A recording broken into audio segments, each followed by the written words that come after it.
پێشساوی هەمووانە کە کۆیە شوێنێکی زوگرافی و چیای هەیبە سوڵتانی هەیە کە پەناگەیەکی باشە بۆ فێرگەی پەرەگلایدەر کە دەتوانین بە باشترین و چاکترین شێوە بەکاری بینین بۆ ئەم یاریە. زۆر باشە. ئێوە ئەمە چەندەم زارم پاڵوانێتی دێتە کۆیەوە بڕیاریشە لە داهاتوودا بەردەوام بێ و یاریزانەکان کە لە دەرەوەی کۆیە هاتوون شوێنەکان پێ گونجاوە وەک بەکارهێنانی ئێروکانە و کە بەڕێوەبردننی چالاکی دیکە وەک دیارە ئەمە ساڵانە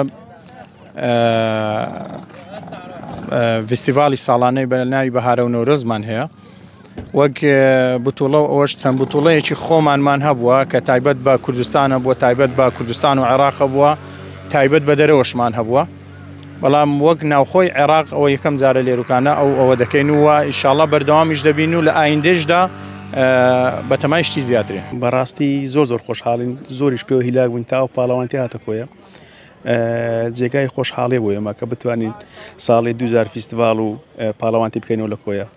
ئیدارەی کۆیەگە هەڵکارمان بێ هەڵکەوتوی شاری کۆیە هەڵکەوتوی شاخی بستان زۆر گونجاوە بۆ یاری پارەگلایدەر.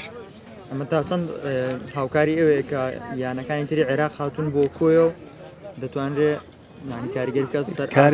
کاریگەری زۆر ینی نەک هەر لەسەر عێراق لەسەر سایتی جیهانی فای بە تایبەت کە سایتی کۆیە بدینێت و بتوانین بیخەینە سایتەی عالەمیەوە ئینشاڵڵا.